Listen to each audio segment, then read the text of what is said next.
ನಮಸ್ಕಾರ ಮೈಸೂರು, ನಾನು ನಿಮ್ಮ ಪ್ರೀತಿಯ ಪ್ರಿನ್ಸ್ ಪುಟ್ಟು. ಪ್ರತಿ ವರ್ಷದಂತೆ ಈ ವರ್ಷ ಕೂಡ ನಮ್ಮ ಮೈಸೂರು ನಾಡಹಬ್ಬ ದಸರಾಗೆ ರೆಡಿ ಆಗ್ತಿದೆ. ನಮ್ಮ ಯುವ ಜನರನ್ನ ಉತ್ಸಾಹಗೊಳಿಸಲು ದಸರಾದ ಮೊದಲ ಸಂಭ್ರಮವಾಗಿ ಯುವ ಸಂಭ್ರಮವನ್ನ ನಮ್ಮ ಮೈಸೂರು ವಿಶ್ವವಿದ್ಯಾನಿಲಯದ ಬಯಲು ರಂಗಮಂದಿರದಲ್ಲಿ ಆಯೋಜಿಸಿದೆ. ಏನೆಲ್ಲ ತಯಾರಿ ನಡೀತಿದೆ ನೋಡ್ಕೊಂಡು ಬರೋಣ ಬನ್ನಿ. ನಿಮ್ಗೆಲ್ಲರಿಗೂ ತಿಳಿದಿರೋ ಹಾಗೆ ಈ ಬಾರಿ ನಮ್ಮ ಮೈಸೂರು ಭಾರತದ ಸ್ವಚ್ಛ ನಗರಗಳ ಸಾಲಿನಲ್ಲಿ 3ನೇ ಸ್ಥಾನದಲ್ಲಿರೋದು ನಮ್ಮೆಲ್ಲರ ಹೆಮ್ಮೆ. ಇದಕ್ಕೆ ಮುಖ್ಯ ಕಾರಣ ಯಾರು ಅಂತೀರಾ? ಡೌಟೇ ಇಲ್ಲ, ಅದು ನಮ್ಮ ಪೌರ ಕಾರ್ಮಿಕರು.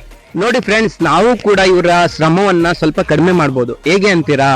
ಈ ಯುವ ಸಂಭ್ರಮಕ್ಕೆ ಬರುವಂತಹ ನಾವೆಲ್ಲರೂ ತಿಂಡಿ ತಿನಿಸುಗಳ ಪ್ಲಾಸ್ಟಿಕ್ ಕವರ್ಸು, ಬಾಟಲ್ಸು ಹಾಗೂ ಇನ್ನಿತರ ತ್ಯಾಜ್ಯ ವಸ್ತುಗಳನ್ನ ಎಲ್ಲಂದ್ರಲ್ಲಿ ಬೀಸಾಡದೆ ಕಸದ ಡಬ್ಬಿಗಳಲ್ಲೇ ಹುಡ್ಕೊಂಡೋಗಿ ಹಾಕೋಣ.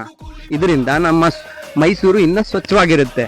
ನಮ್ಮ ಮೈಸೂರು ಸ್ವಚ್ಛ ನಗರಗಳ ಪಟ್ಟಿಯಲ್ಲಿ 3ನೇ ಸ್ಥಾನದಿಂದ ಮೊದಲನೇ ಸ್ಥಾನಕ್ಕೆ ಹೋಗೋಕೆ ನಾವೆಲ್ಲರೂ ಕೈ ಜೋಡಿಸೋಣ.